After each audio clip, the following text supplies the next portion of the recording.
ଦେଖିବା ପୁରୁଷାର୍ଥ ପବିତ୍ରତା ଆଉ ସେ ଉଚ୍ଚ ପଦ ପାଇବାର ଅର୍ଥ କ'ଣ। ହଁ ଚାଲନ୍ତା। ଆଜି ମୁରଲୀର ସାର୍ ବହୁତ ସୁନ୍ଦର ଭାବେ କହୁଛେ ମିଠା ସନ୍ତାନ ଦାନୀ ଆତ୍ମା ହେବା ପାଇଁ ଯଥାସମ୍ଭବ ଭଲ କାର୍ଯ୍ୟ କର, ସର୍ବଗୁଣ ସମ୍ପନ୍ନ ହୁଅ ଏବଂ ଦିବ୍ୟ ଗୁଣ ଧାରଣ କର। କେତେ ସରଳ ଲାଗୁଛେ କିନ୍ତୁ ଭିତରେ ବହୁତ କିଛି ଅଛି। ଏକଦମ।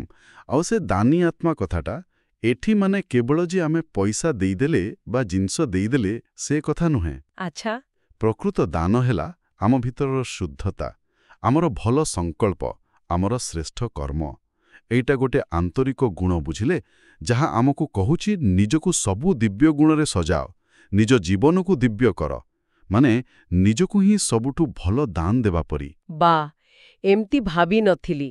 ଖୁବ୍ ସୁନ୍ଦର ଭାବେ ବୁଝେଇଲେ। ଆଚ୍ଛା, ଏବେ ମୁରଲୀର ଗୋଟେ ମୁଖ୍ୟ ପ୍ରଶ୍ନକୁ ଆସିବା। ପଚରାଯାଇଛି କେଉଁ ପୁରୁଷାର୍ଥ ଦ୍ୱାରା ସନ୍ତାନମାନେ କୋଟିପତି ହୁଅନ୍ତି? କୋଟିପତି? ହଁ, ଶବ୍ଦଟା ଶୁଣିଲେ ତ ଆଗ ପଇସା କଥା ମନକୁ ଆସିବ। ସ୍ୱାଭାବିକ। କିନ୍ତୁ ଉତ୍ତରଟା ପୁରା ଅଲଗା। କୁହାଯାଇଛି ନିଜର ଅପରାଧୀ ଆଖିକୁ ସଭ୍ୟ କରିବା। ଅପରାଧୀ ଆଖିକୁ ସଭ୍ୟ କରିବା ମାନେ? ମାନେ ସେଇ ଦେହ ଭାନରୁ ବାହାରିବା ଆଉ ଆତ୍ମା ଅଭିମାନୀ ସ୍ଥିତିରେ ରହିବା। ମୁଁ ଗୋଟେ ଆତ୍ମା, ଚୈତନ୍ୟ ଶକ୍ତି, ଏଇ ଅନୁଭୂତିକୁ ପୁରା ଦୃଢ଼ କରିବା।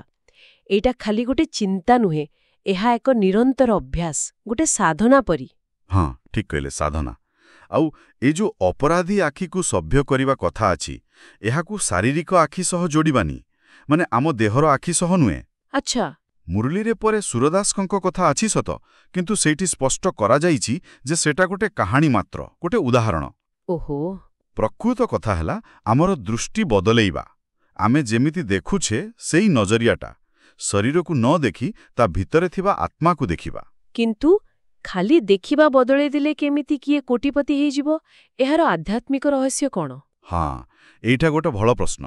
ଦେଖନ୍ତୁ, ଯେତେବେଳେ ଆମ ଦୃଷ୍ଟିଟା ପବିତ୍ର ହେଇଯାଏ, ମାନେ ଆମେ ସମସ୍ତଙ୍କୁ ଆତ୍ମା ଭାବରେ ଦେଖିବାକୁ ଆରମ୍ଭ କରୁ, ସେତେବେଳେ ଆମ ସଂକଳ୍ପ ବି ଶୁଦ୍ଧ ହେଇଯାଏ। ଆମେ ଯାହା ଭାବୁ ଆଉ ଏଇ ଯୋଉ ବିକାର ଅଛି ନା, କାମ, କ୍ରୋଧ, ଲୋଭ, ମୋହ, ଅହଙ୍କାର, ଏସବୁର ମୂଳ ହେଲା ଦେହଭାନ। ଠିକ୍। ଯେମିତି ହିଁ ଆମେ ଆତ୍ମାଭିମାନୀ ହେଲେ ଏ ବିକାର ସବୁ ଦୁର୍ବଳ ହେଇଯାଏ। ଏଇ ଯୋଉ ଶୁଦ୍ଧ ସଂକଳ୍ପ ଆଉ ବିକାରମୁକ୍ତ ସ୍ଥିତି, ଏଇଟା ହିଁ ଆମର ଆଧ୍ୟାତ୍ମିକ ସମ୍ପଦ, ଆଧ୍ୟାତ୍ମିକ ଖଜାଣା। ଆଚ୍ଛା। ଯେତେ ବେଶୀ ଏଇ ସ୍ଥିତିରେ ରହିବା, ସେତେ ବେଶୀ ସମ୍ପଦ ଜମା ହେବ। ଆପଣ ଶୁଣୁଛନ୍ତି ରେଡିଓ ତୋଷାଳୀ, ଆମ ମାଟିର ସ୍ୱର।